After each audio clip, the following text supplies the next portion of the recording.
नमस्कार मित्रो, मी आता पेरू प्लॉटमध्ये आहे. पेरूला फॉर्म लावणं हा शेवटचा हात चालू आहे. पहिले 2 हात लागलेले ते बघा.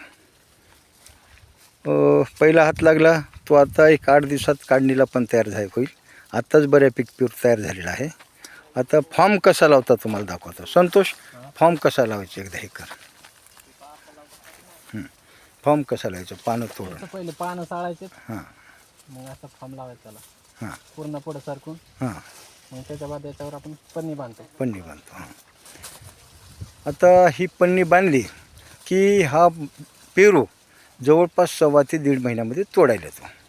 म्हणजे आता तोड चालू झालेली आहे आणि इथून पुढे आणखीन 2 महिने 2.5 महिन्यापर्यंत तोड चालू होते. हा जाम काही एकदाच तोडायला येत नाही. जसा ह्याच्यामध्ये फॉर्ममध्ये जाम जाईल, पेरू जाईल, तसा तसा तो फास्ट वाढतो. जर फॉर्ममध्ये जाम घातलाच नाही पेरू समजा, तर ह्याची वाढ कमी होते आणि वाढ कमी होते आणि फिनिशिंग मिळत नाही. तुम्हाला मागे सांगितल्यासारखं फॉर्ममधला जाम 40 रुपये किलो असेल तर बिगर फॉर्मचा जाम 20 रुपयाला विकावा लागतो. त्यासाठी फॉर्म लावणे अतिशय गरजेचे आहे. म्हणून हा शेवटचा हात फॉर्मचा चालू आहे. आता ह्याच्यानंतर जे फळं राहतील ते तोडून टाकणे, ओझं कमी करणे, ही एवढी खबरदारी घ्यावी लागते. नमस्कार.